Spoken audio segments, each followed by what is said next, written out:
গ্রীষ্মের সময়, গ্রীষ্মের এই ঋতুতে, গরমের এই সিজনে আমাদের দ্বিতীয় যে করণীয় সেটি হলো নফল সিয়াম রাখা, বেশি বেশি কি করা, নফল সিয়াম রাখা। শীতের সিজনে নফল সিয়ামের ব্যাপারে নবী সাল্লাল্লাহু আলাইহি ওয়াসাল্লামের সুস্পষ্ট বক্তব্য আছে।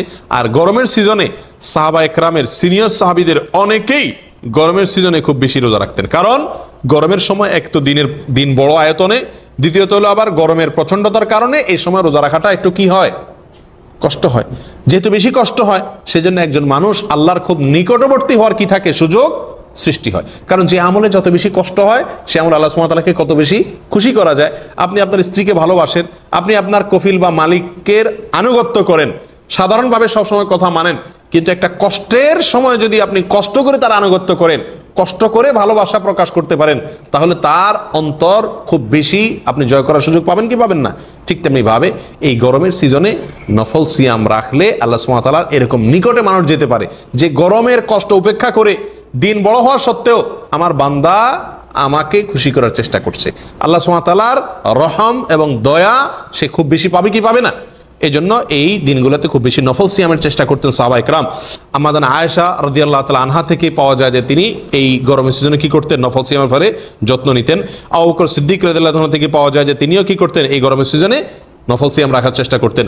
ওমর ফারুক রাদিয়াল্লাহু তাআলা আনহু জীবন সায়ান্নে এসে মৃত্যুর আগ মুহূর্তে তার প্রখ্যাত ছেলে, আরেক প্রখ্যাত সাহাবী আব্দুল্লাহ ইবনে ওমর রাদিয়াল্লাহু তাআলা আনহুকে ওসিয়ত করে গিয়েছিলেন যে বাবা আমার মৃত্যুর পরে খেয়াল রাখবে গরমের দিনে বেশি বেশি নফল সিয়াম রাখার চেষ্টা করবে, আল্লাহ তাআলার কাছে নৈকট্য অর্জন করার সুবিধার্থে।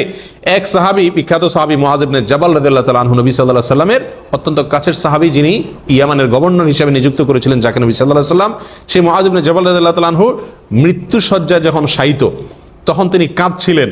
আশপাশের লোকেরা জিজ্ঞাসা করলো যে আপনি কেন কাঁদছেন? মৃত্যুর কষ্টের কারণে, মৃত্যুর যে কষ্ট হয় সেই কষ্টের কারণে আপনি কি কাঁদছেন?